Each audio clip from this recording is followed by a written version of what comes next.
In 1 year, he went from unranked to the #1 high school player in the country. He can do this. And back is LeBron. Oh! And this. Let's go. Ball fake. Oh my goodness! And right now, he's averaging 25 points a game, but you don't even know who he is.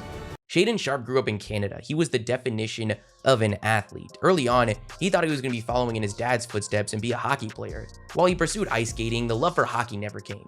His focus was football. No one, including Sharpe, saw basketball in his future. His friends got him to join their basketball team for a year when he was a kid. He gave it a try, didn't like it, went back to football. I really love playing football. I really put in a lot of time becoming a football player, and I thought I would go into the NFL. During this time, he was still playing basketball, but it was for fun and conditioning. But then something tragic happened. I was running down the field and the dude came on my right side. I didn't see him, dude got my leg, and that's how my football career ended. He had suffered a broken tibia, but sometimes things come from the worst times in your life. He decided to give basketball another try. He started high school off in Canada, playing for HB Beale High School. As a freshman who had never focused on basketball before, he led them to the Canada equivalent of a state title. He was jumping out of the gym. He was now well past 6 feet. Things were getting serious. And in the effort for more recruiting attention, he would transfer to Sunrise Christian in Wichita, Kansas, the same school that brought Buddy Hield to the United States. But things didn't go as planned. He struggled to get on the court and finish the year as an unknown to the basketball world and unranked. Unwilling to wait around, he made the decision to transfer to Dream City Christian in Glendale, Arizona, and it's safe to say Sunrise didn't realize what they had on the bench. The 6'5" guard, and I need to say it again because this is crazy, came into the season unranked, like actually unranked, no significant offers, but things got crazy. By October, he had offers from Alabama, Creighton, Oregon, Xavier. By December, it was Kentucky and Kansas. He averaged 21 points and 6 rebounds, but we still weren't seeing him on different ranking outlets. He was still a relative unknown. That was until the AAU circuit. Within weeks, every scout, college coach, and NBA exec had learned the name. He was quite possibly the best player in the EYBL, averaging 23 points, 6 rebounds, and 3 assists, while shooting with great splits. It was truly a joy to go back and watch his tape. He was 6'5", had a 7-foot wingspan, and springs in his shoes. His game was extremely fluid. His shot was silky smooth on the perimeter, especially for someone with that kind of physical profile. He wasn't overly quick, his handle wasn't super strong, he wasn't there to play make, but he had a lethal pull-up and step-back jumper, moves that he might have been a little too confident in, as his shot choices were often questionable, but it for sure made him fun to watch. He was a monster at the basket and as a backdoor cutter. His frame was NBA ready. You could sit there and continue to poke holes in his game or tendencies, but at the end of the day, there was no denying his upside was through the roof, and this had college coaches scrambling to get their pitch together. He had slipped through the cracks, and seemingly overnight, he was the #1 player in the class of 2022. By the time he even made it on some ranking outlets, he was the top prospect. Then in September, we would see him commit to John Calipari in the University of Kentucky. But then things got a little weird. He would reclassify, graduate early, and join Kentucky in the middle of this season. But okay, we're about to see the top recruit in the country tear it up on the college court. But if you tuned into a Kentucky game, he was nowhere to be seen. Now, if you looked a little closer, you might have spotted him. The #1 recruit in the country is sitting on the bench. Why? Calipari tried to play it off as a situation where he didn't want to throw a guy into a team that had already been working and playing together, that he wanted Sharpe to be ready for the 2023 season. But as time has passed, things have become a little bit more clear. There was nothing stopping Sharpe from getting in the game. I did talk to Cal about it, my coach, trainer, even my parents, but at the end of the day, it was my decision. My mindset was get my body right. Kentucky thought they were getting a year to develop the most sought-after player in the country. Next season, they would have him sharing the court with reigning Naismith Player of the Year Oscar Tshiebwe. But then we got closer to the draft, and Sharpe was getting mocked as a lottery pick.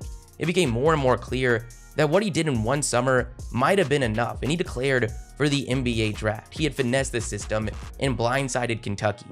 During the pre-draft process, he started to blow away teams at the top of the draft. His measurables were insane, and the rumors started to spread, and eventually a video of the supposed event was posted on social media. He had posted a 49-inch vertical. Now, some questioned the validity of the event, but it wasn't something being talked about just on social media. NBA.com, Sports Illustrated, they were covering this situation. They acknowledged that the league had not confirmed or reviewed it, but if true, the highest vertical in NBA history, higher than Michael Jordan's 48, miles ahead of Zach LaVine's 42.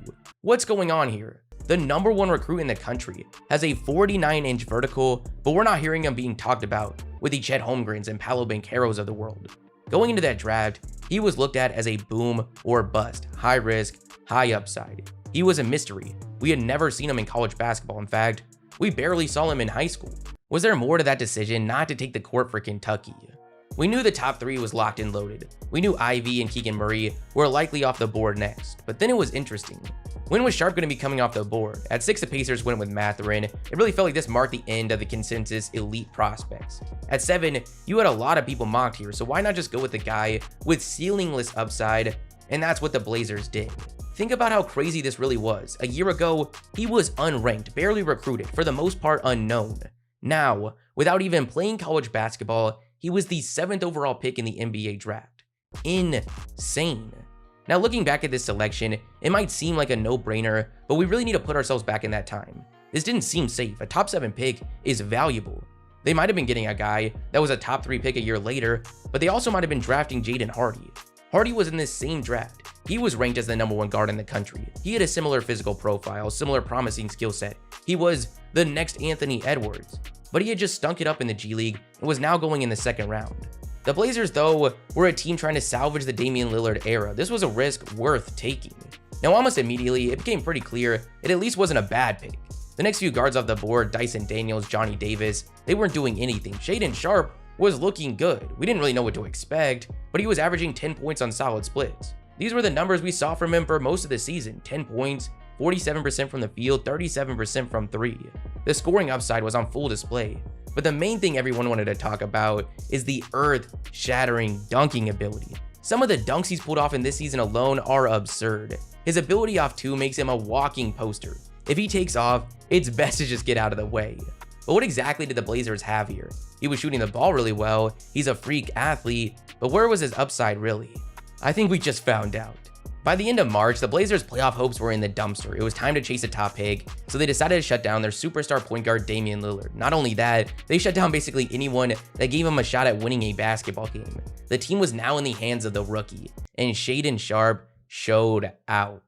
Since Lillard went to the bench in the last 8 games, he's averaging 24 points, 6 rebounds, and 4 assists. He's shooting 46% from the field and 40% from 3 on 8 attempts a game. In this lead man role, his game has transformed. The shooting has been knocked down. His play in the pick and roll, especially as a playmaker, has been shocking. And the jaw-dropping dunks haven't gone anywhere. Now, yes, this is not a normal situation. He's taking the court with Kevin Knox, Skylar May, and Jonathan Williams. But this isn't exclusive to Sharpe. Maybe not this drastic, but a lot of rookies are getting free reign to close out the year. Some guys like Jabari Smith and Jaden Ivey have been playing on practically G League teams all season. Yet in this stretch, Sharpe is averaging more than every single rookie. Now, he's not going to miraculously average these numbers next season, but we now know he is legit. If we redrafted right now, he's not going at 7, that's for sure. The Blazers were in a weird spot coming into this season. I didn't see a way out without a Lillard trade. Today, they have Lillard and Simons locked up for the next 4 years. They now have one of the most exciting and promising rookies in the league, and right now, as we speak, have top 5 lottery odds. They have a 10% chance of adding Victor Wembanyama to this group. This is fascinating, and I can't wait to see how it plays out.